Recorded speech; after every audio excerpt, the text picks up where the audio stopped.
Hey coaches, what's going on? Coach Tim here. I wanted to share this quick story with you guys of the time that I almost got into a brawl with another youth football program.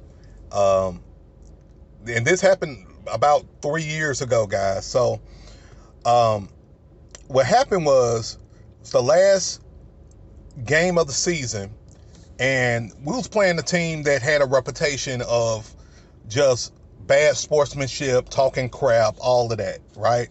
So we lost that game in a nail biter. I think the score was like 34 to 28 or 27 or something like that. But it was a good game. I mean, my squad was in good spirits because they played their hearts out, and we was going to the playoffs, so it wasn't, a big deal or anything like that for us. But in our league, one of the traditions that we have is the teams come to the 50 and they dap it up, they say good game and all of that and go about their business, right? Well, while we was dapping it up, one of the assistant coaches on the other team was like, good game, you losers. And I heard it and my team mom heard it. And I looked back at the coach and I told him to just shut his damn mouth. I'm gonna be honest with you. I just told him to shut his damn mouth because I found that to be disrespectful. Because he was talking to my kids when he said it. He called my kids losers. So, that was a big deal for me. And my team mom heard it and she darted towards this guy.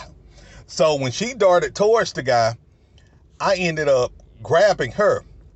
And I told the dude that he need to go about his business before he has some major problems. And you guys can't tell from this video or probably my other videos, but guys, I'm 6'4", 300 pounds, right? And I box on a regular basis, so I'll be ready to put hands on somebody, right? But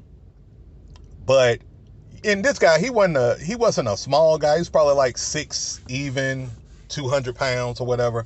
But that's neither here nor there. I'm just saying I just would have took him down through there. But anyway, guys. So my team mom darted towards this guy and I had to grab her. And then by this time, my kids get to talking. Their kids get to talking. My assistant coaches get to talking. And I had to tell my whole crew that, hey, listen, y'all need to go over here back to our sideline. Let's break this up. And I ended up talking to the head coach of that team. And he started to vent to me about how frustrated he was about his program and how this is like his last year coaching. He's been coaching for, 20 plus years and this is the worst season he ever had. He just started to vent, right? And I shared this story with you guys to talk about team culture real quick. Guys, listen, if you don't take control of your team from day one, somebody else will. And usually it's your assistant coaches or your team mom, or if you got like a director over your team, they're going to take over your program. So you have to make sure you establish a strong standard early and make sure your team culture is strong. Because like this guy, he was coaching for years, but he told me, he was just straight up honest. He was like his assistant coaches, out of control. They're trying to dictate and threaten to take their kids off the team. Just a bunch of BS, guys. And I'm here to tell you, if you got if you have assistant coaches on your squad that's trying to take over and you haven't authorized them to do certain things, go ahead and let them go, okay? And I'm saying this from experience. I've had coaches where they've tried to sabotage my program or try to talk to kids and tell kids to do something that's totally opposite of what I taught them. And I've had to confront them coaches. And when it kept on happening, I had to let them go.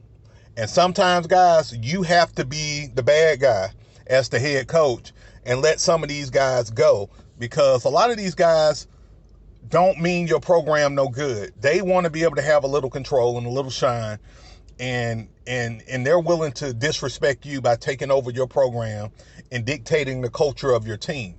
And so this is what happens with this team. And to make a long story short, guys, this program is no longer a part of our league. That was their last year. They actually got banned from the league with another accident that happened. So I'm here to tell you guys, if you want to be a good head coach, go ahead and take control of your team day one. Okay, guys? All right, coaches, that's it for this video, and I hope you got a lot of value out of it and even a little entertainment out of it, guys. And listen, if you haven't already, go ahead and like and subscribe to my channel, guys. I love getting to know you guys and answering your question and just meeting you, man. I think you know, that's what makes it fun for me in doing these videos, getting a chance to meet you guys all across the world. And also go ahead and download my free Beast Formation playbook if you haven't already. Definitely, hands down, the best playbook that I ever ran as a coach. I've been coaching for over a decade now, guys, and hands down, this has been the most dominant playbook I've had. It led me to an undefeated season last year, over 40 points a game, and we won the championship in our league. So and guys, remember, if you're a head coach, do not allow your assistant coaches to take control of your program. You are the head coach. You are the one that set the tone for your team. You are the one that dictates the culture for your team. So guys, I want you to be great, and I want your kids to have fun. All right? Peace.